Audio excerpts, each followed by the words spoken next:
شوال د روجو فضیلت او شوال روجي به کله نیسئ. ډېر ملګري داسې دي الله رب العزت دې ول نورم توفیق ورکړي چې هغه د شوال روجي بالکل نه قضا کوي. بعضې نارینه داسې دي سړي به ورته ووایي یا زنانه دي الحمدلله الله ول ډېر زیات چې کوم دی توفیق ورکړی وي او مینه محبت یې د دین سره. چې کوم کسان دغه د شوال روجي نیسي نو آیا دې به د کومې ورځ نه نیسي؟ نو محترم حدیث کې راځي رسول الله صلی الله علیه وسلم فرمایي من صام رمضان ایمانا و احتسابا.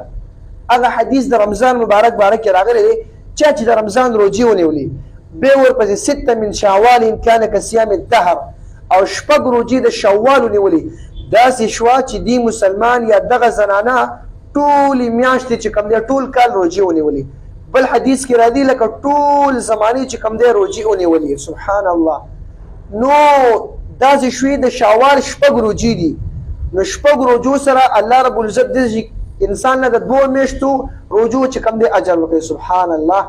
نو چا الله توفیق طاقت ورکړی وي هغه دغه روجي ونیسي. کله به نیسي چې کله د اختر ورځ ختمه شي په 2 ورځ بالکل نیولی شي. یو د اختر په ورځ به روژه نه نیسي او د شریعت مسله داره د اختر په ورځ روژه نه ټیکېږي.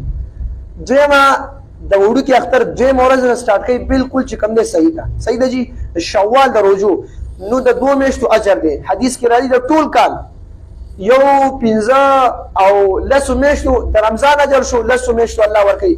2 میاشتې چې ته شعبان شپږ روجي ونیسې نو 2 میاشتو اجر الله په دې کې ورکوي. د شو چې د کال یا د ټولې زمانې روجي تا نیولې. سبحان الله. نو انشاءالله کوم ملګري چې روجي نیسي د اختر په 2 ورځ یا په 3 نیسي بالکل جایز دي. که یو سړی پرله پسې مطلب یو نیسي بیا وخت په کې نه کوي دا هم صحیح دي.